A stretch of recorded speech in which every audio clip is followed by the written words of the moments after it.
continuing to love Jesus. And this love union or relationship is a song. And this song is the Song of Songs. We're in chapter 8 of the Song of Songs. And we've been going through this book in the way of our experience and love for Christ because he first loved us. We're in chapter 8 where the bride is matured. There's a perfection here. And we're in chapter 8 verse 5, and this is the third time we're in this verse, and I expect to still be in here longer, but we're just going to cover the phrase comes up from the wilderness leaning on her beloved. You know, the bride needs the support of her beloved Christ. She's always needed him, just like we've always needed him. But even more, she's conscious or more conscious of her weakness. And in our experience, the closer we get to the end of the journey, the closer we get to finishing our course, the more we need him. We're no longer depending on anything that we have or anything of our own. He bears our burdens. The bride doesn't know the way. We don't know the way, the next step, or we don't have any direction. What's our direction? So she doesn't know in herself the way out of the wilderness, and so he is her way. Eventually, he becomes her way out of the wilderness. So she's coming up out of the wilderness, and she's leaning on her beloved. And this is kind of like Jacob when he confronted God in Genesis 32. He was leaning, because he didn't walk the same way. After he came away from the encounter with God in Genesis 32, he was leaning. God touched his thigh, touched his strongest part, and even up until an old age, you see Jacob, you see Israel, you see him leaning on his staff, but he was full of blessing. He blessed his sons. He was bowing in worship to God, in whom he was totally dependent and in whom he owed everything. It was no longer on himself. And so the bride's repeated encounters, or our repeated encounters with the beloved Christ, we don't walk the same way we did before. You know, people wonder why we go a certain way. It's because we've had intimate, loving encounters with our beloved Christ. And so now she's leaning on her beloved.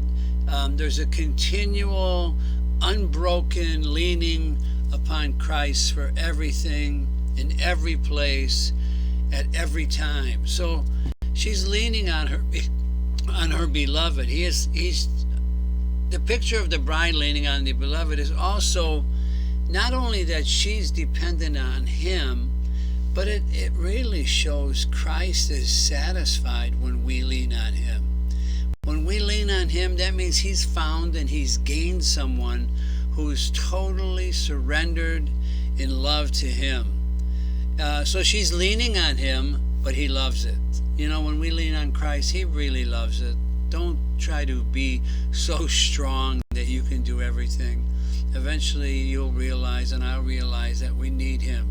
Not our own strength, but it's only Christ's strength, only Christ's power, his glory. Now she matches him because she's taking everything from him. And it's like the verse in 1 Corinthians 3, chapter 3, verses 21 through 23. There's a section there. And Paul makes this phrase. He says, all things are yours when you are Christ. All that he has is directed to the bride of his pleasure. When you love him and you surrender to him, you believe in him, you give him your all, then what he has, he just pours into you. And in this section, it says she's leaning where? On her beloved. She's leaning upon him, but he is hers. She says it's her. It says that when they looked at her, they said, she is leaning upon her beloved. So when they say, who is this? You could see she belongs to another, and that he belongs to her. There's no other one for her. How about you and me? Is there any other for us? There's none other for him. The bride has made herself ready, and now she just belongs to him. So throughout this song and throughout our experience of Christ, there's this sense of belonging to one another. And throughout the song, you see this. You see it's growing. You see it's deepening. In chapters 1 and 2, you see two individuals. And through their contact of kissing, of drawing, of shining, exposing, leading, revealing, dwelling together, feeding and drinking together, the two enter into a sweet communion of love. And until she just cries out that she's sick of love. She's just overwhelmed by his love. And then she declares, my beloved is mine, and I am his. So the love union began in chapters 1 and 2. And she calls him her possession. She says, my beloved is mine. And then she says, I am his. At this time, she's considering her benefit first, and then he gets his pleasure. It's really expressing a lot of self-centeredness, but even though she's so self-centered in enjoying him, he's just happy that she's in love and running after him. But then when you get to chapter 6, verse 3, she changes it. She says, I am my beloved's, and my beloved is mine. There's a change that has taken place. And now she gives him his rightful place, that she belongs to him firstly. So it's a new consciousness that has become or begun in her inner world. She has passed out of her self-centeredness world and given him the first place in all things. She's died to herself. She's occupied with his beauty. She's occupied with him alone. The big false ego that she had has died, and he is first. And then she says, the beloved is mine. Since she is holy then for him, he's holy for her. It's just this mutuality of love, a mutual dependence of love, and it's no longer just for her. Previously, she held on to him. Now he is first. He's preeminent, and all she needs comes from him. All her supply. He's the center. No more is she with him to please herself, or is she there to please others? In chapter 2, verse 16, she was the center. She said, the beloved is mine. So her spiritual enjoyment, her spiritual pursuit was firstly for herself. It was self-centered. And then when she got what she wanted, then it was for him. But when you get to chapter 6, verse 3, her center of life has had a big shift. He is the center and not her. All things are yours when you are Christ. So what's the center now? Are you or am I seeking Christ for my benefit, my blessing, my success, my peace, or is he the center? But then when you get to chapter 7, verse 10, it goes even further. It says, I am my beloved's. That's like in chapter 6, verse 3. 6, verse 3. And then he says, and his desire is toward me. It's no longer herself is in the picture. She realizes that her beauty, every grace that she has, every virtue, every good thing, whether it's inwardly, whether it's outwardly, it's all of Christ. And it is Christ. She reflects him. She expresses him as a mirror. She has received all from him. So now what she's doing is she's surrendering all that she received back to him for his pleasure. Isn't this marvelous? We're just a vessel receiving, and then when we're filled, we just give back to him. So she doesn't waver. She just absolutely yields to him. She's at his disposal. It's no longer her personal pleasure that's on the forefront, but it's all about his desire, his pleasure, his intention. He loves us with an everlasting love, and I do his will. His desire for his pleasure. We love him because he loves us. His love compels us. His love limits us.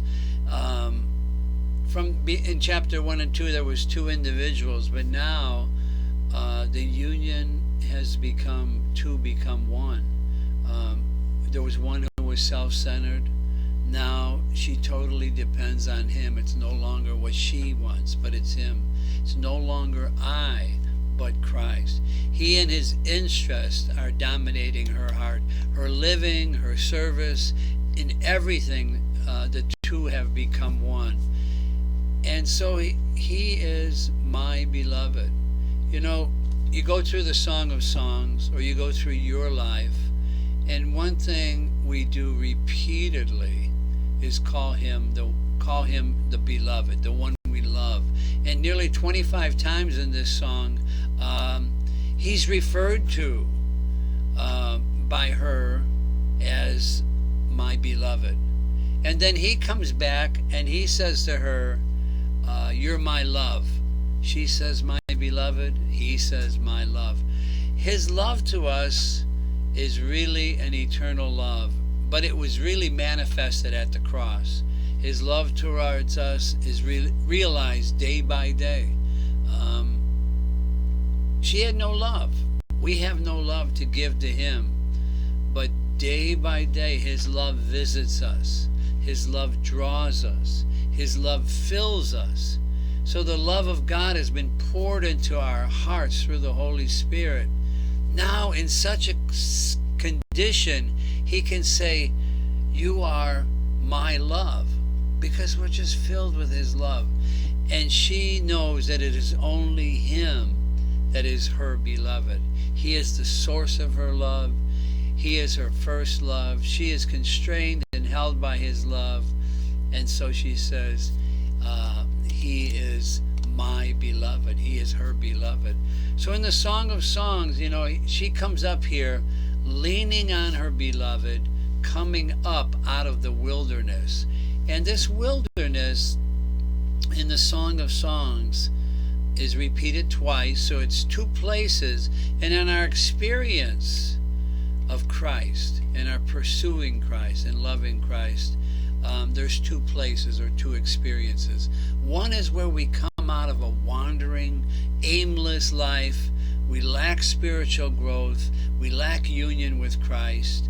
And the other is where we're going to a wilderness to get away from everything, just to be alone with him. We want to be in the wilderness. We don't want all the hustle and bustle. We want to be separated purposely in the wilderness for his pleasure and his interest, just to get to know him. And so how long we remain in these two wildernesses, whether it's the spiritual or aimless wandering around, or whether we're separated unto Christ from everything, it's hard to say, but it really depends on our beloved Christ when he wants to bring us out of this wilderness. And it depends on our loving obedience, our cooperation with him. So after the time in the wilderness, there's a display of the loving bride. After you've spent time in the wilderness, you display something that you didn't have before. And so her coming up from these two different wildernesses are two different scenes. And it's always good to compare. So we compare chapter 3 with chapter 3 verse 6 with chapter 8 verse 5. In 3:6, she's coming up as a pillar. And then in 8:5, she comes up leaning on him. So she is different in her two coming ups. In 3:6, she's coming up as a pillar of smoke. It's a scene of splendor. There's fragrant incense, there's spices, there's the carriage of Solomon, there's an army of warriors, there's a carriage elegantly decorated and fit for the king. But in 8:5, you look, you don't see all this kind of splendor. It's just a humble scene. It's a scene of humility. But what do you see? You see the bride leaning, resting, fully dependent upon Christ. One is the scene of splendor, the other is the scene of simplicity. One depicts there's a union of conquest, but the other one shows the union of two become one. One seems to be more complex when you look at chapter 3 with details. The other is just clear and obvious. The one shows the details of a loving seeker in victory to answer the call of the beloved Christ. But the other shows that there's an unbreakable union of love with mutual satisfaction between the bride and the bridegroom. So in chapter 3, verse 6, the emphasis on the pillars of smoke with so many fragrances, and you see the move of the king in victory. This is just a wonderful scene, and this is our experience as we come up out of the wilderness, filled with the Spirit, moving with the King, full of glory. But then in chapter 8:5, and it seems as we grow, as we mature, maybe it's not so much excitement anymore, maybe it's not so much splendor, but the reality is mature. There's a perfection here. So in chapter 8:5, there's no movement, but there's a display. There's a display of an inseparable union. She compliments him, and he compliments her. In chapter 3, verse 6, there's a display of glory with something more to come. You just know that this is not a perfect scene yet. But in chapter 5, there's a manifestation of maturity of the bride. She matches him. She sought him, and he sought her. He's loved her. She's loved him. She's beautified, and there's just something so inseparable. And this is what we want, is when you cannot see us without seeing him. You cannot see the bride without the bridegroom, and you cannot see him without seeing her. The bride is made ready. The husband is full of delight in the marriage union. She's depending on him. So you see her leaning upon the beloved, coming up out of the wilderness. The scene is just the bride and the bridegroom. So in chapter 3, verse 6, this actually is her answer. She struggled right before this to answer his call, and now she's full of the Spirit. She's ready to move with him. She's depicted as a carriage ready to carry him in love, and so she's fit to move with him now at his request. Yet in chapter 6, there's still more for perfection that she needs to gain in her union to match Christ. But in chapter 8, verse 5, the bride is mature. Her beauty is perfected. She matches him inwardly in her heart, in her hidden parts. What is there? It's only Christ. Outwardly in her expression, her living, what do you see? You just see Christ. Her service is in union with Christ. She's for his interest. She's doing his will. So the maturity of love and the maturity of her spiritual life are clearly seen here in chapter 8. Both hiddenly, privately, now openly manifested. She leans on him, and everyone recognizes here is one who is totally for Christ. And this is what we want. We want people to recognize. Even more, we want the beloved to recognize and be satisfied with us. So where am I in this revelation and experience in the Song of Songs? What wilderness can I relate to more? Am I still wandering disputing with Christ, resisting his call, and then I come up out of the wilderness willing to move with him but needing still so much perfection? Or am I in the wilderness that I just want to be alone with him? Nothing else matters. I don't want the hustle and bustle of the world or the worries or the anxieties just to crowd into my heart, but I just want to be with him. Or maybe they're both happening simultaneously. I'm still not fully answering his call, but I'm getting away to be with Christ. Our seeking him, loving him, wanting to know more of him is going to take us through wilderness upon wilderness to expose our hearts and then again show us his love and his care for us. The wilderness experience is hard. It's very hard, but it eliminates all the baggage of the world. It eliminates that strong will, the resistance of the self within us, and then it causes us just to depend, to rest, and love him alone. So not merely these wilderness experiences are for our perfection, but it's not merely for our perfection, but it's mainly for his glory. It's mainly for his delight. And it's mainly that he can have a bride that will carry out his intention and do his will. Lord Jesus, we love you.